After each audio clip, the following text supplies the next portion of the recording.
Hi hello friends, நான் தாரிக். இன்னைக்கு நம்மகிட்ட பார்த்தீங்கன்னா இந்தியாஸ் மோஸ்ட் செல்லிங் பிராண்டான சுசுக்கியில் உள்ள எர்டிகா இருக்குது. அதை பற்றின டீட்டெயிலை நம்ம ஃப்ரெண்டான தொண்டிகிட்ட கேட்டு முழுசாக தெரிஞ்சுக்கலாம். வாங்க வீடியோக்குள்ளே போகலாம்.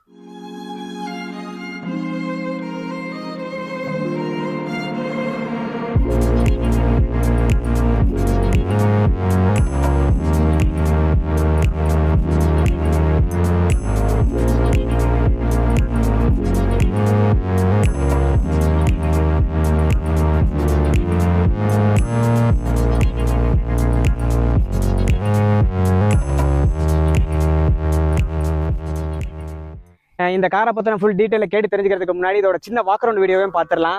இப்போ ஃப்ரண்ட்டில் பார்த்தீங்கன்னா உங்களுக்கு வந்து ஹாலஜன்ஸில் வந்து லைட்ஸ் வருது. அதே மாதிரி உங்களுக்கு வந்து ஃபாக் லேம்ப் வந்து கீழே கொடுத்துருக்காங்க. சென்டரில் பார்த்தீங்கன்னா உங்களுக்கு வந்து சுசுக்கியோட வந்து பெரிய லோகோ வந்து பெருசாகவே கொடுத்துருக்காங்க. இப்போ டயரோட ப்ரொஃபைல் அப்படின்னு பார்த்தீங்கன்னா உங்களுக்கு வந்து R15 தந்திருக்காங்க. அதே மாதிரி ORVM பார்த்தீங்கன்னா உங்களுக்கு வந்து பாடியோட கலர்லேயே வருது. அதிலே பார்த்தீங்கன்னா உங்களுக்கு வந்து டர்ன் இண்டிகேட்டர்ஸுமே கொடுத்துருக்காங்க. அதே மாதிரி உங்களுக்கு வந்து டோர் ஹேண்டில்ஸ் அப்படின்னு பார்த்தாலுமே உங்களுக்கு வந்து வண்டியோட கலர்லேயே வருது. இப்போ வந்து கிரவுண்ட் கிளியரன்ஸ் அப்படின்னு பார்த்தீங்கன்னா உங்களுக்கு வந்து ஒரு 180 தர்றாங்க.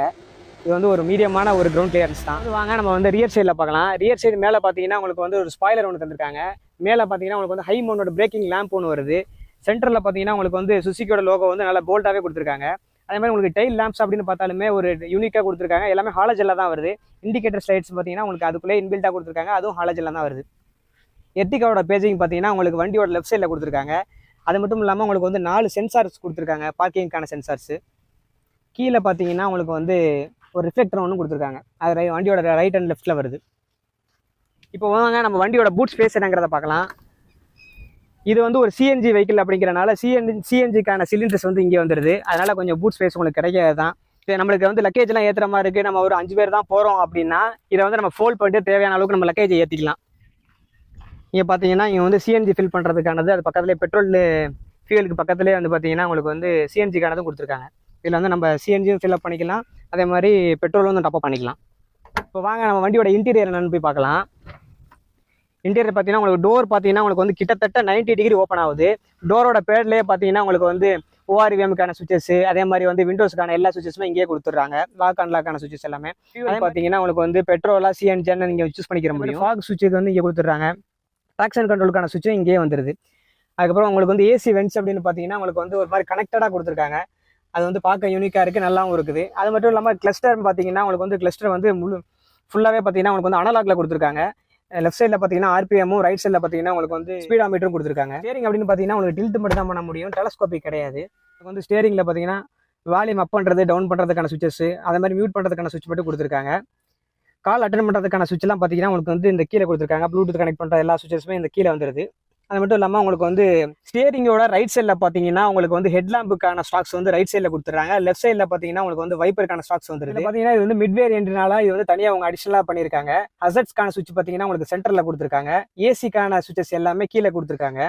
அதே மாதிரி கீழே அதுக்கும் கீழே பார்த்தீங்கன்னா உங்களுக்கு வந்து 12 வாட் ஒரு போர்ட் ஒன்று கொடுத்துருக்காங்க. இங்கே பார்த்தீங்கன்னா USB ஒன்றும் ஆக்ஸ் ஒன்றும் இங்கே கொடுத்துட்றாங்க.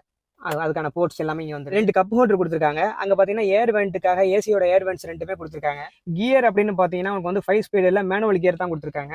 ஹேண்ட் பிரேக் அப்படின்னு பார்த்தா உங்களுக்கு வந்து ஹைட்ராலிக்கில் கொடுத்துருக்காங்க. ரியர் சைட் டோர் அப்படின்னு பார்த்தாலுமே உங்களுக்கு ஆல்மோஸ்ட் 90 டிகிரி ஓப்பன் ஆகுது. அது மட்டும் இல்லாமல் டோரோட பாக்கெட்டில் பார்த்தீங்கன்னா ஒரு 1 லிட்டர் வாட்டர் ஹோல்டர் ஒன்று இருக்குது. அது மாதிரி மேகசினுக்கான ஒரு சின்ன ஒரு ஸ்பேஸும் ஒன்று கொடுத்துருக்காங்க. அது மட்டும் இல்லாமல் உள்ள ஏறி உட்காந்தோன்னா உங்களுக்கு வந்து ஈஸியாக ஏறி இன்க்ரெஸ் வந்து ஈஸியாக இருக்குது. அது மட்டும் இல்லாமல் உங்களுக்கு சீட்டும் பார்த்தீங்கன்னா உங்களுக்கு நல்லா கம்ஃபர்ட்டாக இருக்குது. குஷன்ஸுமே நல்லா ஓகேவாக இருக்குது. தை சப்போர்ட் நல்லா இருக்குது.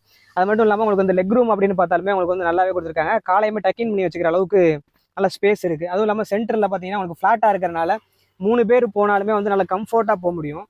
அதுக்கப்புறம் பார்த்தீங்கன்னா ரியருக்கான ஏசிக்கான வென்ட்ஸ் எல்லாமே மேலேயே கொடுத்துட்றாங்க. அது ஒரு நல்ல விஷயம்.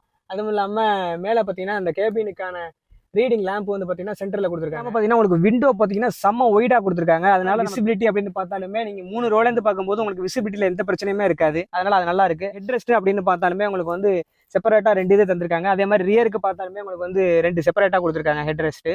இப்போ வாங்க நம்ம வந்து தேர்ட் ரோட கம்ஃபர்ட் எப்படி இருக்குங்கிறத பார்க்கலாம்.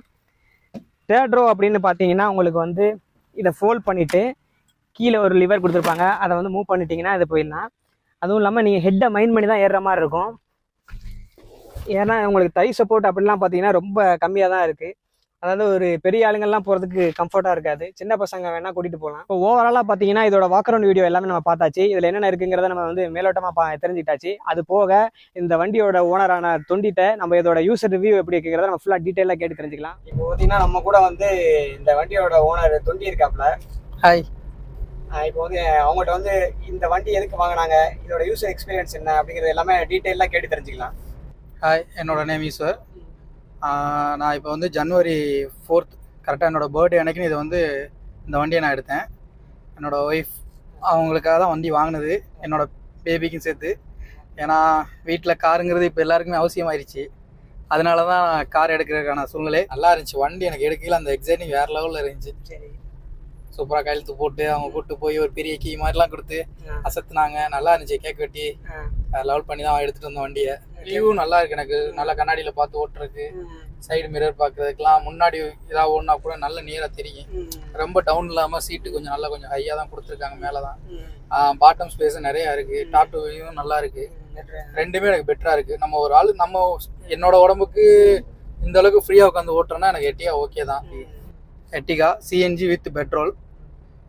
சிஎன்ஜியில் நீங்கள் போனீங்கன்னா இங்கே நம்ம ஊர் தொண்டியில் வந்து பம்ப் எதுவும் இல்லை.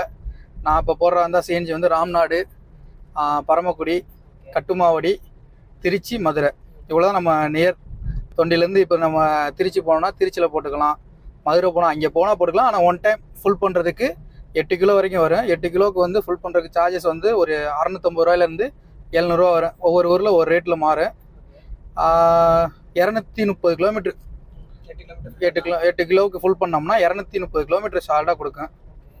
ஆவரேஜாக 80லேயே போனீங்கன்னா, ஏசி வித் ஏசியோட சொல்கிறேன்னா. இது போக பெட்ரோலில் போகிறா இருந்தால் 15 தான் கொடுக்கும் மைலேஜ் எனக்கு ரொம்ப ஓகே தான். ஏன்னா இங்கே 500 ருபீஸ்க்கு நான் போட்டோன்னா ராம்நாட் போயிடும். ராம்நாட்லேருந்து ஒரு டேங்க் ஃபுல் பண்ணுறதுக்கு 650 ரூபாயிலேருந்து 700 ரூபா வரைக்கும் வரும். அது கம்ப்ரஸரிங் சொல்லுவாங்க. அதோட ஃபீல்டில் வந்து 650லேருந்து 700 வரைக்கும் வரும். அதனால எனக்கு தெரியாது. அவங்க தான் சொல்லுவாங்க கம்ப்ரஸரோட அந்த சார்ஜஸ் வச்சு தான் சொல்லுவேன் அப்படின்னு சொல்லுவாங்க. 8 கிலோக்கு மேலேயும் ஃபுல் ஆகும். 8 கிலோ 8.5 கிலோ அந்த மாதிரி வரும். ஆனால் 8 கிலோ டேங்க் தான் சொன்னாங்க. இந்த மாதிரி வண்டியில் வந்து நிறையா வண்டி இருக்கு போகும்போது இந்த எர்டிகாவை சூஸ் பண்ணுறதுக்கான காரணம் ஆக்சுவலி நான் வந்து கியா தான் என்னோட சாய்ஸில் இருந்தது. கியா தான். அதே மாதிரி XL6 எடுக்கலான்னு இன்னொரு ஆப்ஷனும் வந்துச்சு. ஆனால் மைண்டில் வந்து கடைசியில் எர்டிகா தான் ஃபிக்ஸ் ஆகிடுச்சு. ஆக்சுவலாக வந்து உங்களோட ப்ரொஃபஷனல் என்ன, எதனால இந்த வண்டியை சூஸ் பண்ணுறதுக்கான காரணம்? நல்ல கேள்வி இது. உண்மையிலே சொல்லணும், நானே சொல்லலான் இருந்தேன். நான் வந்து ஆசைங்கிறத தாண்டி இன்னொன்று வந்து என்னோட ப்ரொஃபஷனலுக்கு என்னோட ஒர்க்குக்கு ரொம்ப தேவைப்பட்டுச்சு. இது என்னோட ஜாப் வந்து எப்படின்னா, நான் ஸ்டுடியோ ஃபோட்டோகிராஃபி பண்ணிக்கிட்டு இருக்கேன். அதனால வந்து எனக்கு வந்து stand, light bag, camera, extra video bag, video camera உங்களுக்கு ஸ்பேஸ்ஃபுல்லாக இருக்கும். ஃப்ரீ ஸ்பேஸாக இருக்குது எக்ஸ்ட்ரா. ஏன்னா நம்ம கிளைண்டே கூப்பிட்டு போகிறோம்னால அவுட்டர் ஷூட்டுக்கு கிளைண்டை கூப்பிட்டு போவோம். நமக்கு செப்பரேட்டாக இன்னொரு யாராவது தேவைப்படும், ஹெல்ப்பர் தேவைப்படுவாங்க, அவங்கள கூப்பிட்டு போகலாம். ஏன்னா ஸ்பேஸ் இருக்கும்போது நம்ம கூப்பிட்டு போயிடலாம். ஹெல்ப்புக்கு லைட் பாய் இந்த மாதிரி கூப்பிட்டு வந்துக்கலாம். இந்த மாதிரி யோசிச்சு எடுத்து சக்ஸஸாக போயிட்டு இருக்கு. ஃபேமிலியில் வந்து தங்கச்சி இருக்காங்க, குழந்தைங்க இருக்குது. 7 சீட்டர் ரொம்ப தேவைப்பட்டுச்சு. ஏன்னா ஒரு சில விசேஷங்களுக்கு போகும்போது அவங்கள வந்து கூப்பிட்டு போக முடியல, அவாய்ட் பண்ணிட்டு போகிற மாதிரி தான் இருந்துச்சு. ஏன்னா 5 சீட்டராக இருக்கும்போது ரொம்ப ஸ்பேஸ் கம்மி தான், கூப்பிட்டு போக முடியாது ஃபேமிலி. இன்னொரு ஃபேமிலி இதில் வந்து ஒரு 2 ஃபேமிலி ஃப்ரீயாக கூப்பிட்டு போகலாம் என்னைய பொறுத்த வரைக்கும். அதை விட முக்கியமான காரணம் வந்து பட்ஜெட். அந்த பட்ஜெட் ஃப்ரெண்ட்லின்னு பார்த்தீங்கன்னா எனக்கு எட்டியா ரொம்ப, நான் இதுக்கு 5 ஸ்டார் கூட கொடுப்பேன். 5 ஸ்டார் 10 கேட்டால் கூட 10 நான் கொடுப்பேன் மார்க். ஏன்னா எனக்கு பட்ஜெட் ஃப்ரெண்ட்லியாக இருக்குது. ஏன்னா ஒரு 12 lakhsலாம் வந்து 7 சீட்டர் கிடைக்கிறதுங்கிறது ரொம்ப பெரிய விஷயம். என்னைய பொறுத்த வரைக்கும் இது ஒரு மினி இனோவா தான். வேறு எக்ஸ்ட்ரா பீட்டிங்ஸ் நான் போட்டிருக்கேன். ஏன்னா நான் மிடில் வேரியண்ட்லேயே சிஎன்ஜி வாங்கினேன். 13 lakhs தான் இது வண்டியோட ஆன் ரோட் ப்ரைஸு.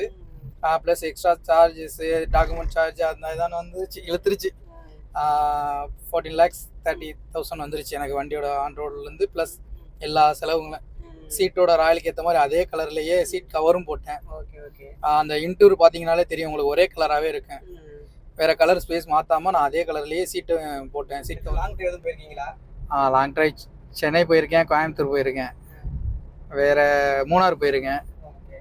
ஹீல்ஸ்க்கு ஓகே தான், பெட்டர் நல்லா இருக்குது. வண்டி சோல்டிங் எதுவும் இல்லை, நல்லா இருக்குது. பெர்ஃபார்மன்ஸ் நல்லா இருக்குது. நானுமே ட்ரை பண்ணேன் 100ல் போகும்போது சோல்டிங் ஆகும்லான்னு நினச்சேன். ஏன்னா எட்டியா வந்து கொஞ்சம் 7 சீட்டரில் வந்து மீடியம் ஆவரேஜ் பட்ஜெட் தான்ல அந்த மாதிரிலாம் வரும்னு சொன்னாங்க எல்லோரும். நான் எவ்வளோக்கு எக்ஸப்ட் பண்ணி இந்த வண்டி எடுத்தனோ அதை ஃபுல்ஃபில் பண்ண மாதிரி இருக்குது எனக்கு. வண்டியோட பிக்கப் சரி, ஸ்பேஸ் சரி, 7 பேர் போகிறதுக்கு சரி, ஒரு டூரே வெக்கேட் பண்ணோம்னாலும் கிளம்புறோம்னாலும் ஸ்பேஸோட ஒரு 7 பசங்க, நாங்கள் 5 பசங்க போகிறதுக்கு ஓகே எனக்கு இந்த வண்டி. ஏன்னா சில பேர் பின்னாடி படுத்து தூங்கிடுவாங்க. நாங்கள் ஆல்ரெடி ட்ரை பண்ணியிருக்கோம், இது நல்லா இருக்கா இல்லையா. நாங்கள் குற்றாலம் போயிட்டு வந்தோம், நல்லா இருந்துச்சு எங்களுக்கு வண்டி, ஓகே சூப்பராக இருந்துச்சு. வண்டி வாங்கினப்போ அந்த ஸ்மூத் எப்படி இருக்குன்னு பார்க்குறதுக்குலாம் 2-3 ஃபுல் இதெல்லாம் விட்டேன். வண்டிலாம் நல்லா தான் இருந்துச்சு. அதே மாதிரி ஆஃப் ரோட்லேயுமே நிறையா ட்ரை பண்ணேன். மணலுக்கு ஓகே தான், நல்லா இருக்கு. லாஸ்ட் அந்த 2 சீட் தான் கொஞ்சம் கம்ஃபர்டபுள் இல்லைன்னு சொல்லியிருக்காங்க. ஃப்ரண்ட் பேக்கில் உள்ளது ஓகே தான், 3 சீட் உட்கார்றது ஓகே தான். இப்போ வந்து நம்ம வந்து டிரைவ் பண்ணிட்டு இருக்க போகும்போதே பெட்ரோல்லேருந்து சிஎன்ஜிலேருந்து பெட்ரோல் மாற்றிக்கலாம். இந்த பட்டன் இருக்கு, இந்த பட்டன்ல வந்து ஃபியூலுக்கும் இருக்கு, சிஎன்ஜிக்கு இருக்கு. நீங்க இங்க பாத்தீங்கன்னா சிஎன்ஜி ஆப்ஷன்லயே இருக்கு. அந்த சிஎன்ஜி கேஸ் கெப்பாசிட்டி எவ்வளவு வருதுன்னு சொல்லி டிஸ்பிளேலயே வந்திருக்கு. நான் மோஸ்ட்லி சிஎன்ஜி இருந்துச்சுனாலே சிஎன்ஜில தான் ஓட்டுவேன். வண்டி ஸ்டார்ட் பண்றதுக்கு மட்டும் பெட்ரோல் கம்பல்சரி வேணும் எனக்கு. அதுக்கப்புறம் தேவையில்லை, பெட்ரோல் தேவையில்லை, சிஎன்ஜிலே நம்ம ஓட்டிக்கலாம். நீங்களே வேற சின்ன கார் வச்சிருக்கீங்க, சின்ன கார் பட்ஜெட்டுக்கே வாங்குறா இருந்தா நீங்க கண்டிப்பா எட்டியா எடுங்க, வண்டி நல்லா இருக்கு. நான் கிரிட்டாவுமே என்கிட்ட சொன்னாங்க, நீங்கள் கிரிட்டா ட்ரை பண்ணுங்க, சேம் ரேட்டு தான் அப்படின்னு. ஆனால் இதை விட 2-3 lakhs அது ஹையாக தான் இருந்துச்சு. அதனால தான் கிரிட்டா போகல. முடுங்க அது 5 சீட்டர் தான். அதோட நான் 7 சீட்டருக்கே வந்துட்டேன். இதோட சர்வீஸ்லாம் அப்படி நல்லா இருக்கா, எப்படி பண்ணி தர்றாங்க? காரைக்குடி தான் நமக்கு சர்வீஸ். நான் சர்வீஸ் ராம்நாட்லையும் இருக்குது. நான் காரைக்குடி எடுத்தனால காரைக்குடி தான் சர்வீஸ் போகிறேன். நல்லா பண்ணி தராங்க அங்கே சர்வீஸ். ஓகே, உண்மையை நல்லா பண்ணி தராங்க. நமக்கு என்ன சொல்கிறோமோ அதை செய்கிறாங்க. அதை விட இன்னொன்று டைம் டிலே பண்ணல, ஓகே பண்ணித்தரோம் அப்படின்னு சொல்லிட்டு இந்த 2 நாள் 3 நாள் டைம்லாம் இழுக்கல. நான் மார்னிங் கொண்டு போனேன்னா எனக்கு ஈவினிங்கே எனக்கு வேலையை முடிச்சிருந்தேன். ஏன்னா நம்ம தொண்டிங்கேருந்து 45-50 கிலோமீட்டர்னால அவங்க உடனே அட்வான்ஸாக பார்க்குறாங்க நமக்கு. வண்டிலாம் நிறையா சர்வீஸ் வரத்தான் செய்யுது, நானும் பார்க்க தான் செஞ்சேன். ஓகே, எனக்கு தெரிஞ்சு பெட்ரு தான். சர்வீஸ்லாம் நல்லா தான் பண்ணி கொடுக்குறாங்க. கேட்குறதுக்கு பதில் வருது முக்கியமாக. ஓகே ஓகே ஓகேன்னு சொல்லிட்டு போகாம என்னென்ன ப்ராப்ளம் இருக்கு, என்னென்ன இது எல்லாம் சர்வீஸ் நல்லா பாக்குறாங்க. இந்த எர்டிகாவை பத்தின நிறைய விஷயங்களை வந்து நாங்கள் 2 பேரும் ஷேர் பண்ணியிருக்கோம். வீடியோ வந்து உங்களுக்கு பிடிச்சிருக்கும் அப்படின்னு நம்புறேன். வீடியோ பிடிச்சிருந்துச்சுன்னா லைக் பண்ணுங்க, ஷேர் பண்ணுங்க, கமெண்ட் பண்ணுங்க. இது சம்பந்தமா வேற ஏதாவது நாங்கள் மிஸ் பண்ணியிருந்தோம் அப்படின்னா அதையுமே வந்து கமெண்ட் செக்ஷன்ல சொல்லுங்க. மறக்காம சென்னை மோட்டார்ஸ் சேனலை சப்ஸ்கிரைப் பண்ணுங்க.